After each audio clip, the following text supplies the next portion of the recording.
معروف اردو افسانہ نگار نیر مسعود۔ نیر مسعود ایک اردو اسکالر، قلم کار اور اردو زبان کے معروف افسانہ نگار و مترجم تھے۔ وہ ان ادیبوں میں سے تھے جنہوں نے ادبی دنیا میں اپنی منفرد شناخت قائم کی۔ ان کے افسانوں کا مجموعہ طاؤس چمن کی مینا گزشتہ ایک دہائی میں سب سے زیادہ پڑھا جانے والا افسانہ تھا۔ نیر مسعود افسانہ، تحقیق، تنقید اور ترجمہ کے موضوعات پر 30 سے زائد کتابوں کے مصنف تھے۔ لکھنؤ یونیورسٹی میں شعبہ فارسی سے تاعمر وابستہ رہے۔ ابتدائی زندگی اور تعلیم۔ نیر مسعود 16 نومبر 1936 کو لکھنؤ میں مشہور اردو ناقد و ادیب سید مسعود حسن رضوی ادیب کے گھر پیدا ہوئے۔ 1957 میں لکھنؤ یونیورسٹی سے فارسی میں ایم اے اور 1965 میں الہ آباد یونیورسٹی سے اردو میں پی ایچ ڈی کی ڈگری حاصل کرنے کے بعد 1965 میں ہی اسلامیہ کالج بریلی میں اردو و فارسی کے استاد مقرر ہوئے۔ اس کے بعد شعبہ فارسی لکھنؤ یونیورسٹی میں استاد مقرر ہوئے اور بتدریج ترقی کرتے ہوئے 1996 میں پروفیسر کے عہدے سے سبکدوش ہو گئے۔ ادبی زندگی۔ ان کی ادبی زندگی کا آغاز ان کے لڑکپن میں ہی ہو گیا تھا، جب 11 سے 12 سال کی عمر میں انہوں نے ایک ڈرامہ لکھا اور اسے انہوں نے علی عباس حسینی، مولوی اختر علی اور مرزا محمد اصغری کی موجودگی میں بے جھجک پڑھا اور داد تحسین حاصل کی۔ لیکن تصنیف و تالیف کا سلسلہ باضابطہ 1965 میں شروع ہوا۔ ان کی کہانیاں مختلف ادبی رسائل بالخصوص شب خون میں شائع ہوئیں اور کہانیوں کا پہلا مجموعہ کیمیا کے نام سے 1984 میں شائع ہوا۔ انہوں نے بچوں کے لیے بھی 2 کتابیں تحریر کیں۔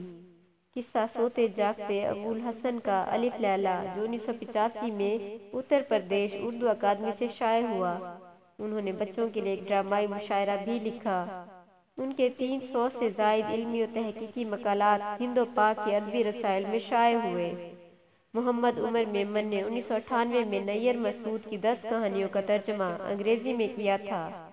نیز انہوں نے طاؤس چمن کی مینا کا بھی انگریزی میں ترجمہ کیا۔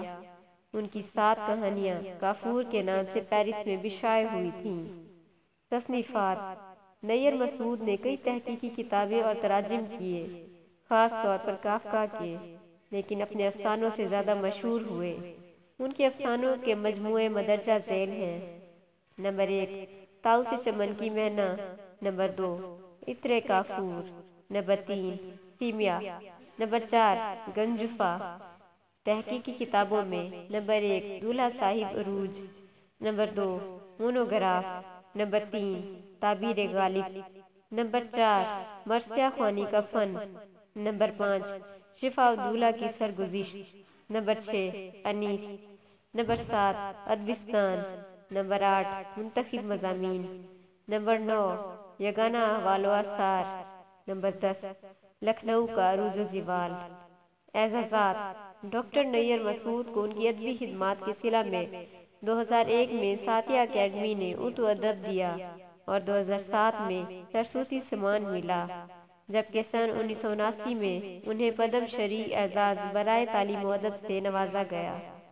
وفات 24 جولائی 2017 کو طویل علالت اور کئی سال تک فالج کے مرض میں مبتلا رہنے کے بعد وفات پائی اور لکھنؤ کے حیدر گنج میں واقع کربلا منشی فضل حسین میں تدفین عمل میں آئی۔